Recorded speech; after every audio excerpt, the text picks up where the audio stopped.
Eu vou convidar a chegar aqui na nossa mesa a doutora Roberta Pegas, que é diretora jurídica e de compliance para a América Latina na empresa Invensys e na Schneider Electric, nossa associada. Ela é detentora do título internacional CCEP, Certified Compliance and Ethics Professional.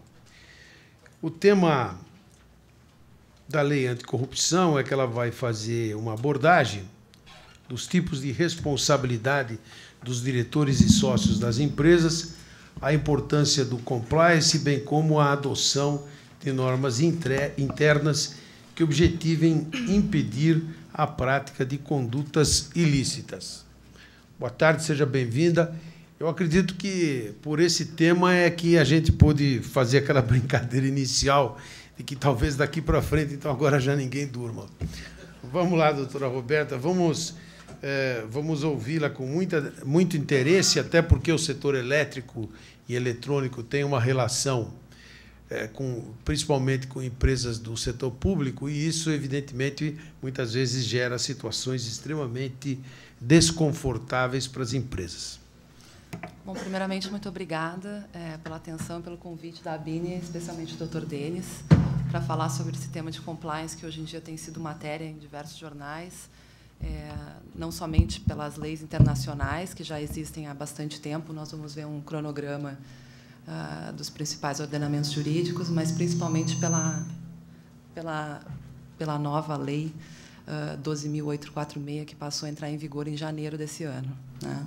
É interessante esse tema, que a maioria dos integrantes da ABINE, pelo que eu entendo, existe uma grande participação de empresas que são nacionais, mas muitas empresas são multinacionais, com filiais aqui no Brasil. Então, muito provavelmente, as empresas, de alguma forma, já estejam sujeitas às leis de compliance em função das leis, principalmente a americana, o FCPA, ou a inglesa, que é o UK Bribery Act, né? Mas eu falo não só para essas empresas, mas também para as outras empresas, que são as brasileiras, que eventualmente não têm os seus programas de compliance, que agora, a partir de janeiro, passa a ser uma obrigação, né? Então, a ideia de hoje é, rapidamente, que eu sei que nós estamos no final do dia, passar os conceitos mais importantes, como que se insere essa lei de compliance dentro do contexto internacional, por que ela está existindo nesse momento no Brasil, quais são os pontos principais dessa lei, o que nos chama a atenção para nós, profissionais que estamos lidando com essa lei, principalmente o empresariado, o que precisa fazer e quais as maiores preocupações. Bom, quando nós falamos de compliance, nós pensamos em uma grande pergunta: o que é a compliance, né? Compliance é estar de acordo, então, disciplina, políticas que façam com que as empresas, focando nas empresas, estejam de acordo com as regras, que evitem desvios, que detectem esses desvios e que mitiguem ou corrijam ou tomem ações para que isso não aconteça. Então, quando nós falamos de compliance, basicamente, nós temos 3 pilares fundamentais de qualquer programa de compliance. Em primeiro lugar, nós precisamos prevenir. E, para prevenir, em primeiro lugar, nós precisamos fazer um assessment dos riscos. Quais são os riscos de cada caso específico? Por isso que, muitas vezes, a gente escuta que one do not fit all, né? Então, quer dizer, o programa de compliance ele precisa ser ajustado para cada empresa, porque cada empresa tem os seus pontos maiores ou menores de risco, que precisam ser mais abordados, eventualmente mais em um lugar, ou algumas mais na área de controle financeiro, outra mais na revenda, outra na distribuição ou na área de logística. Vai depender do setor, do tipo de atividade, da localização, uma série de aspectos. Orientações, condutas, treinamentos, essas ações todas estão dentro do pilar prevenir. O segundo pilar é o detectar, né? Então, não basta ter, implementar, orientar. Nós precisamos identificar as condutas que sejam infrações ou desvios das regras, ou que possivelmente sejam desvios das regras, né? Então, nesse pilar, nós temos controles, que são os controles internos nas mais diversas áreas, canais de denúncia e reportes, né? As pessoas se sentirem confiantes e aberta a ver uma transparência dentro da empresa para que os profissionais, os indivíduos de boa-fé consigam manifestar para ajudar mesmo, não só a empresa, como os seus executivos. Porque, hoje em dia, a vida do executivo está cada vez mais difícil, né? Existe uma criminalização muito grande e nós somos responsáveis, como executivos, pela conduta, muitas vezes, das nossas próprias empresas. Então, muito importante que a empresa tenha esse programa de compliance para manter a proteção do indivíduo. E, por fim, para que esse programa efetivamente seja forte, que ele exista com vigor, as pessoas precisam entender que ele não é só um papel, que se algo acontece, se algo é identificado, que existe uma ação, né? Que são as ações disciplinares, claro, obviamente, isso quando comprovada a violação, né? Então, um esclarecimento, algo tem que ser feito.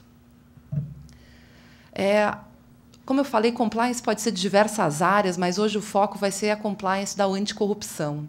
Esse gráfico é um gráfico interessante. Existe uma entidade internacional chamada Transparência Internacional, ou Transparency International, que, anualmente, eles publicam um índice de percepção de corrupção no mundo. Em aproximadamente 77 países, eles, dentro desses 177 países, eles traçam um perfil de corrupção. Vocês podem ver pelo gráfico que os países pintados de cores mais escuras são os que apresentam o maior índice de corrupção. Como a gente pode ver, a nossa região aqui embaixo, a América do Sul inteira, apresenta uma coloração mais escura, o que, para os profissionais de compliance, representa: precisamos trabalhar mais fortemente.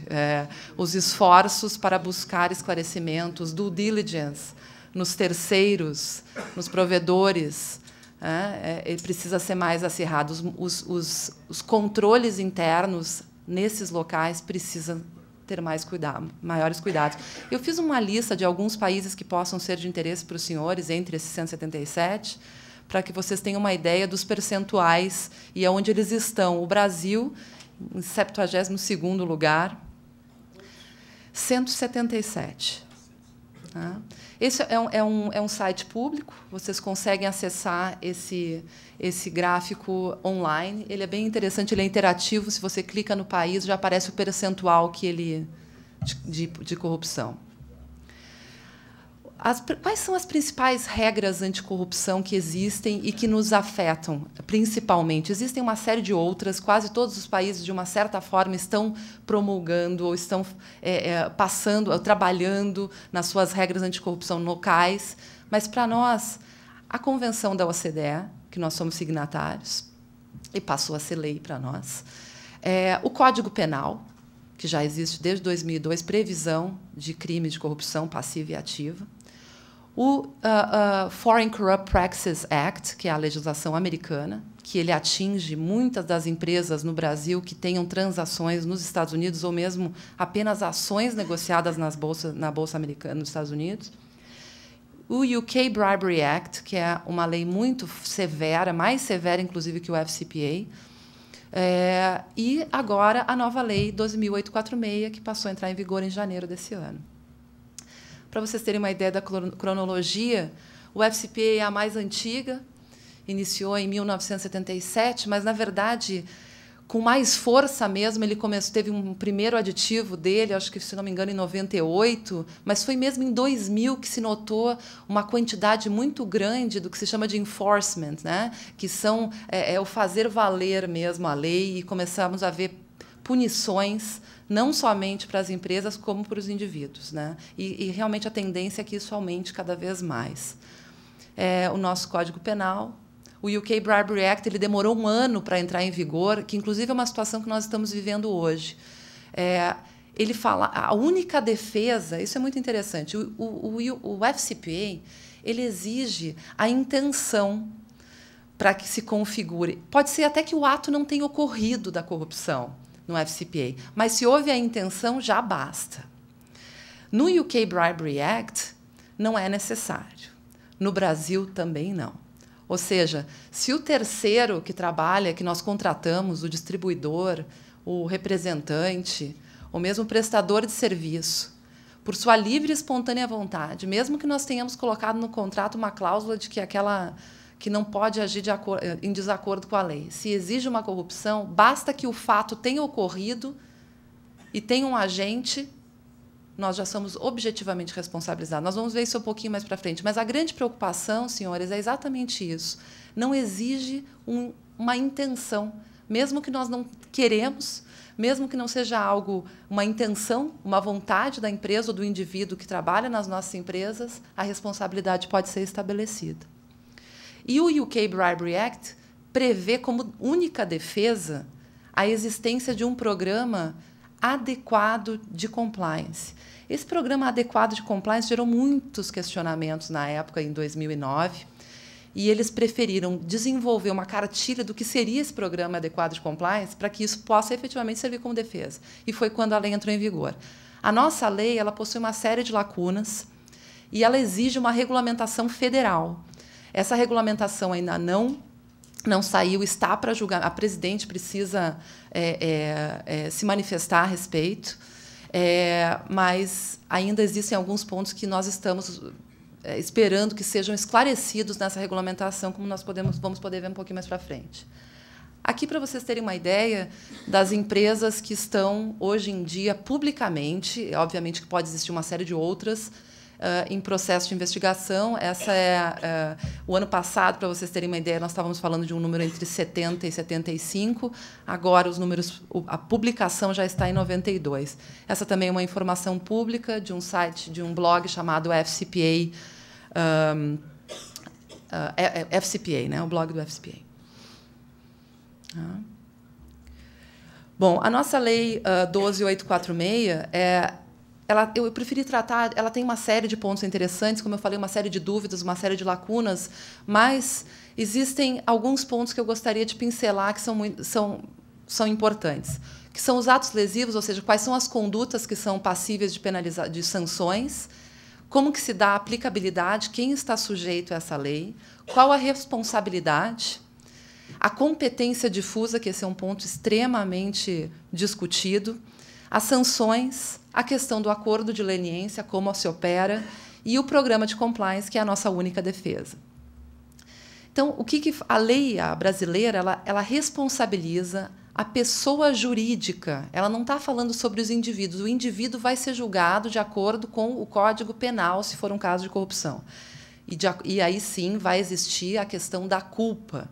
Não vai ser uma responsabilidade objetiva. Mas, para a empresa, essa lei traz a responsabilidade objetiva da pessoa jurídica na prática de atos lesivos de corrupção contra a administração pública, que pode ser nacional ou estrangeira.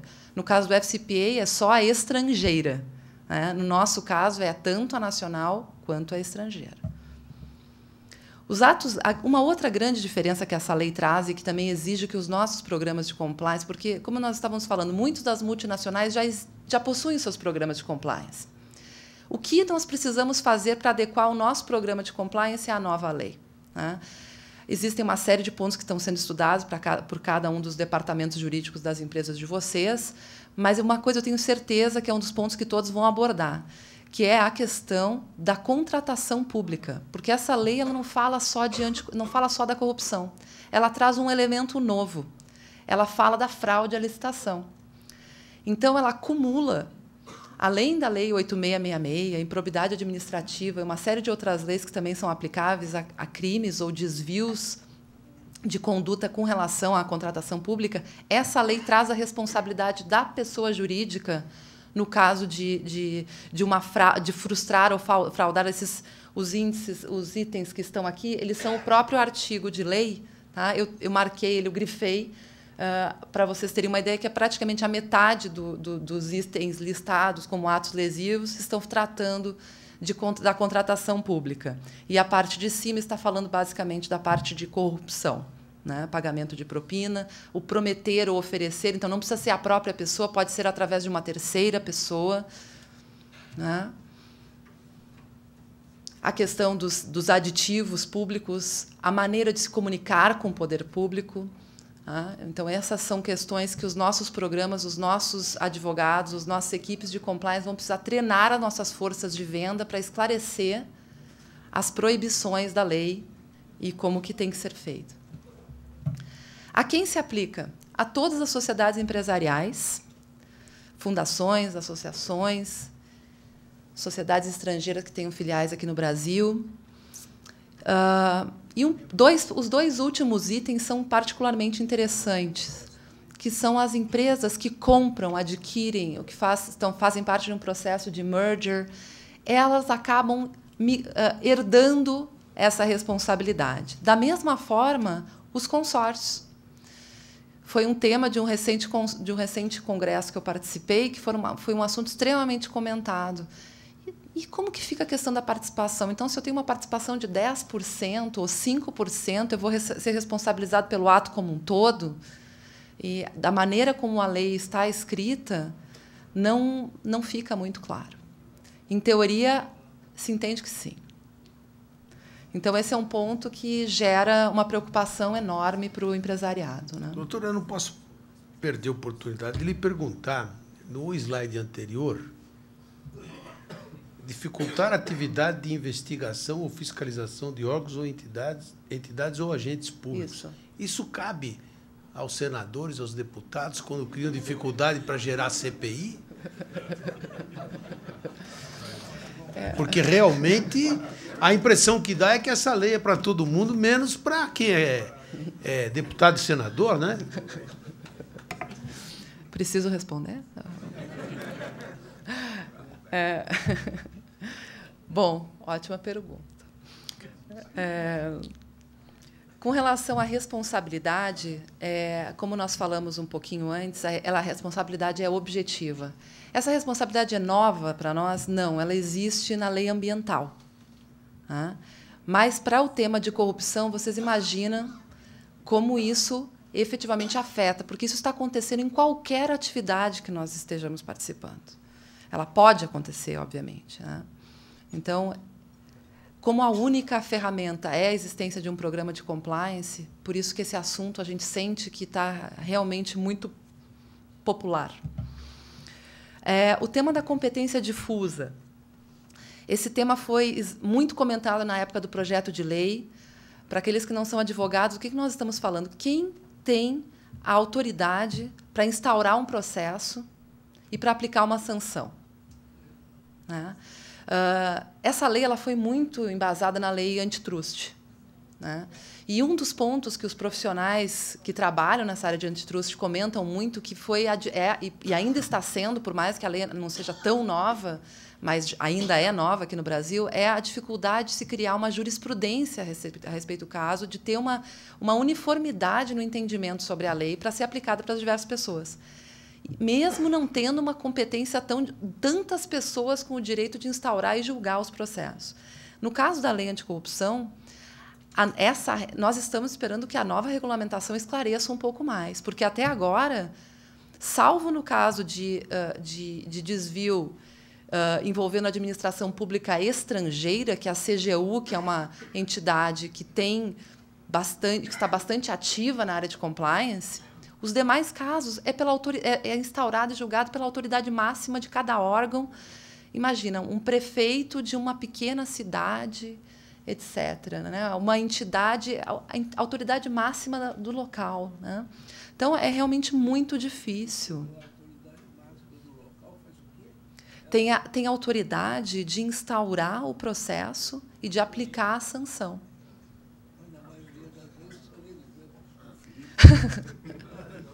Mas imagine, veja, esse ponto é um ponto interessante, porque há dois sujeitos na corrupção. Aquele que oferece ou paga e aquele que recebe. Tá certo? Então, nós estamos falando agora da pessoa jurídica que está oferecendo, pagando ou prometendo. É dessa parte.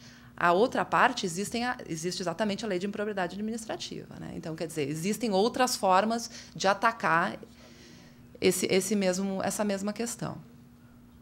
De qualquer forma, como eu falei, nós estamos esperando mesmo que seja abordada essa questão da competência difusa ou esclarecida nessa regulamentação federal. Né? A questão do acordo de leniência é um tema também muito debatido. Né? Em inglês se utiliza um termo que é o race to the prosecutor, né? Então, porque só tem direito ao acordo de leniência o primeiro que chega, a primeira pessoa a se manifestar. E mesmo a primeira pessoa, ela deve cessar completamente a sua participação ou seu envolvimento na infração, deve cooperar e admitir a sua participação no ilícito. Ou seja, é um passo que deve ser muito bem pensado, né? E existem uma série de pontos de debate em função da lei ainda ser muito nova.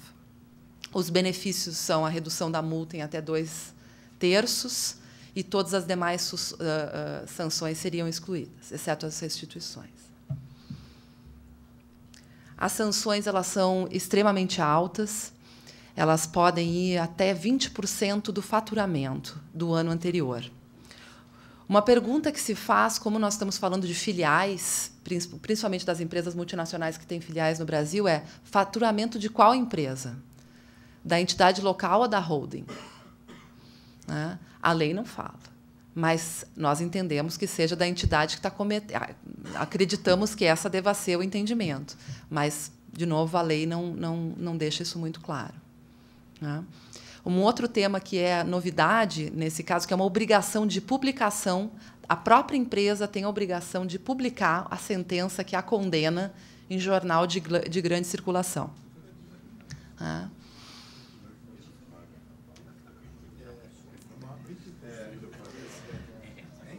Sim, sim, por favor. Mas por aquela questão difusa que a senhora comentou... Sim. Desculpe, por aquela questão difusa que a senhora comentou, e vindo a 0,1% a 20% do faturamento, quer dizer, vou brincar com dois nomes, os colegas não me entendam mal, quer dizer que a prefeitura de Taquaritinga, que é um ponto, sabe Deus, bem ampliado dentro do mapa de São Paulo, pode aplicar uma sanção contra a Norberto Odebrecht, que é uma empresa exclusivamente nacional de 90 mil funcionários. Em resumo, é isso? Poderia ser? Em resumo, é isso. Dependendo de onde ocorreu a infração e qual é a autoridade máxima no local. Ela pode fazer o faturamento da própria prefeitura, fazer várias vezes com apenas 1% do faturamento de uma grande empresa, é isso? Hoje é assim. O que é preciso é uma regulamentação da lei, é isso? Exatamente. Que é o que está faltando. Exatamente. E nós Obrigado. não sabemos se essa regulamentação vai abordar esse tema. Esperamos que sim. Exatamente. Veja, eu sou a mensageira, viu? Eu trabalho apoiando a empresa.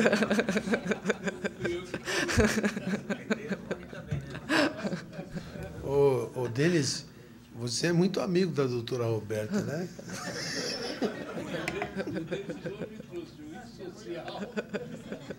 Está abusando, cara.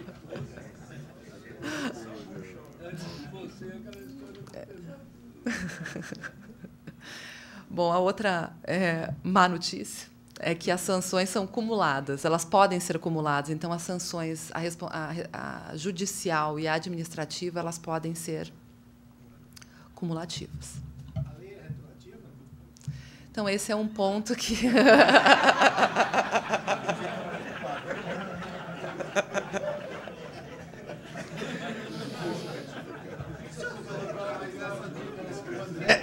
O André não quer que ninguém saiba que foi ele que perguntou. O tema da prescrição é um tema que nós estávamos conversando, inclusive o Dr. Denis, e há casos, por exemplo, não só a lei brasileira, mas mesmo a questão do FCPA e o UK Bribery Act. Muitas empresas hoje estão sendo investigadas por infrações que aconteceram há muitos anos atrás, né? Em uma situação completamente diferente, né? Onde, às vezes, muita gente nem sabia de muita coisa. Enfim, é uma realidade que as empresas vivem hoje, né? E, de novo, né, o que nós reforçamos muito, como aqui no Brasil, assim como no UK Bribery Act, que se aplica a diversas empresas, a única defesa é a existência de um programa efetivo de compliance, não nos resta muitas alternativas. Não nos resta. Nós precisamos implementar isso na nossa empresa e fazer valer esse programa. É a nossa defesa como profissionais, né? Então, por isso é um tema que eu acho que merece a total atenção dos senhores. Só o fato de ter um compliance na defesa. Hã? Na verdade, inicialmente, as pessoas... Se comenta bastante, não adianta apenas ter um código de condutas ou uma política de como se contratam representantes comerciais ou distribuidores. Nós precisamos checar se isso efetivamente acontece. Então, eu vou falar sobre alguns elementos do programa de compliance. Eu trouxe até aqui, esses dias eu participei de um evento da CGU, eles mencionaram algumas coisas, eu vou ler alguns pontos para vocês, o que está muito semelhante com os itens que eu estou citando. Vou passar aqui. O que nós estamos falando aqui nesse slide é exatamente isso. Qual é a única maneira de se defender? É a existência de mecanismos e procedimentos internos de integridade. Procedimento interno de integridade seria o programa de compliance. Mais uma vez, os parâmetros para avaliação, eles precisam de regulamentação. Então, esse regulamento federal precisa indicar quais são os requisitos mínimos desse programa de compliance. Tá? Qual que é a expectativa, né, dos profissionais que têm especialidade nessa área? Que sigam os padrões americanos. Tá? O FCPA tem um guideline que foi publicado em final de 2012, se eu não estou enganada, revisitando todos os pontos da lei e esclarecendo dúvidas que existiam nos julgamentos que são publicados e que os profissionais costumam ler, né, ou nos acordos, né, que eles chamam de DPAs, Deferred Prosecution Agreements. Um outro ponto que também ajudará, nós acreditamos, na regulamentação, é o que se chama o manual que se chama US Federal Sentencing Guidelines, que é o que auxilia os juízes americanos nos seus julgamentos. E ele provê uma série de regras e indicações de como que as coisas devam acontecer e guiam, muitas vezes, os programas de compliance, quais são os elementos principais, etc. Né? Então, aqui, os pontos que eu marquei em negrito, basicamente, são os pontos que provêm do US Federal Sentencing Guideline. Tá? O tone at the top seria o quê? Seria exatamente a sua pergunta. Adianta ter apenas o manual, os procedimentos, o que eles chamam em inglês de policies and procedures, né? O como agir, como proceder no caso específico? Não. A liderança precisa acreditar e fazer com que os outros acreditem que a empresa tem zero tolerância para não compliance. E é agindo frequentemente, demonstrando, dando exemplos e repreendendo os atos que desviem do que é correto ou que está de acordo com as regras da companhia. Então, esse seria o ponto mais importante. Antes mesmo da política e do código de conduta e tudo mais, é o que se fala o buy-in da liderança. Muito importante essa parte.